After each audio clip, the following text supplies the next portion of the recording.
प्रेमानंद जी कह दिहले कि बढ़त व्यभिचार बा, बुद्धि के भसुरन के बीचे मचल हाहाकार बा। नमस्कार। संयम सदाचार पर एगो टिप्पणी प्रेमानंद जी के आजकल बहुत ही चर्चा में दिया। संत महात्मा के टिप्पणी विधिमय भी होले, निषेधमय भी होले। का करे के चाही, का ना करे के चाही, ये संदर्भ में मार्गदर्शन क के समाज के उत्कर्ष पर पहुँचावे खातिर संत महात्मा के अवतरण होला, जन्म होला, प्राकट्य होला।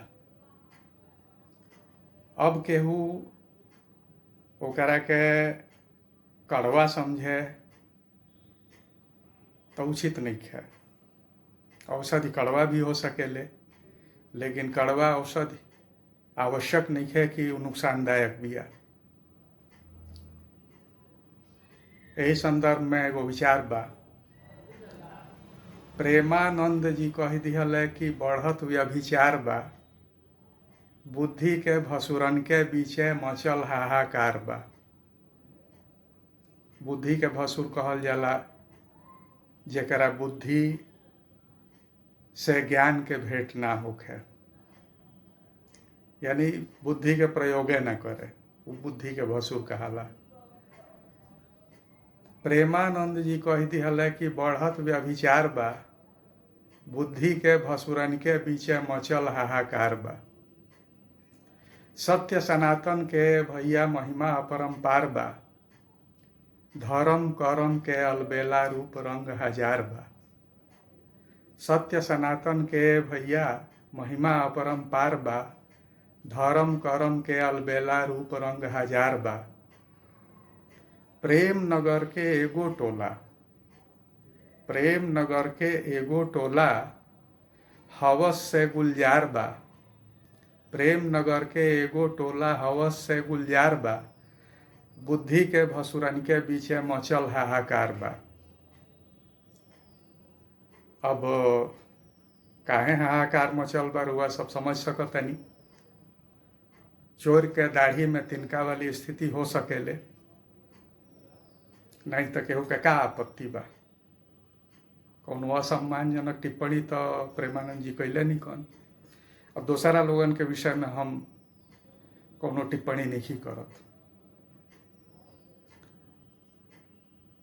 नाम रूप लीला धाम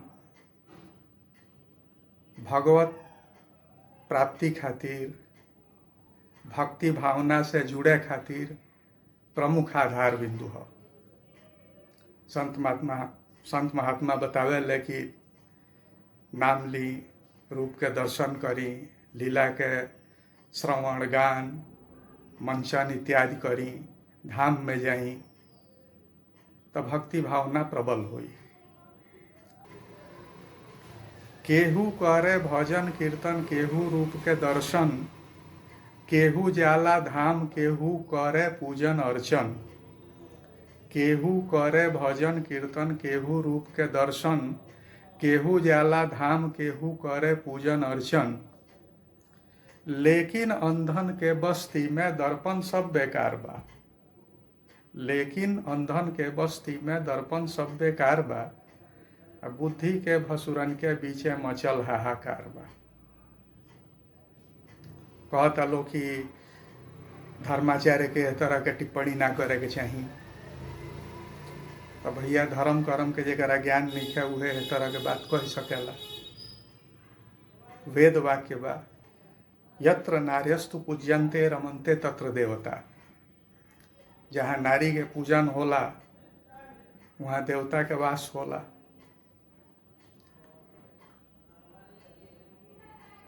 भारतवर्ष में या विश्व के अन्य भूखंड पर जहाँ जहाँ सनातनी लोग बा, नारी के मर्यादा के,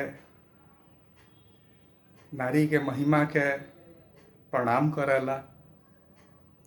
उमा रमा ब्रह्माणी जय जय, सीता राधा रुक्मिणी जय जय, काली विनाशिनी काली जय जय, दुर्गा विनाशिनी दुर्गा जय जय। नवरात्र में कन्या के पूजन होला।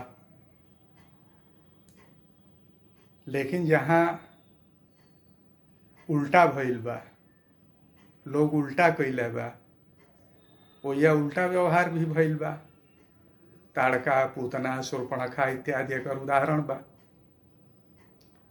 लेकिन धर्म पर सभे अपन ज्ञान बांट रहल बा। जेकरा ज्ञान नइखे उहो जौन बा ज्ञानी बन के बैठल बा। धर्म पर उहो बोलता जेकरा नइखे ज्ञान, लाठी लेके भालू नाचे, गदहा गावे गान। धर्म पर उहो बोलता जेकरा नइखे ज्ञान, लाठी लेके भालू नाचे, गदहा गावे गान। जल में, थल में, नभ में, सब में धर्म के जयकार बा। धर्म की जय हो, अधर्म का नाश हो। जल में, थल में, नभ में, सब में धर्म के जयकार बा। बुद्धि के भसुरन के बीचे मचल हाहाकार बा। प्रेमानंद जी कह दिहले कि बढ़त व्यभिचार बा, बुद्धि के भसुरन के बीचे मचल हाहाकार बा। जय हिंद।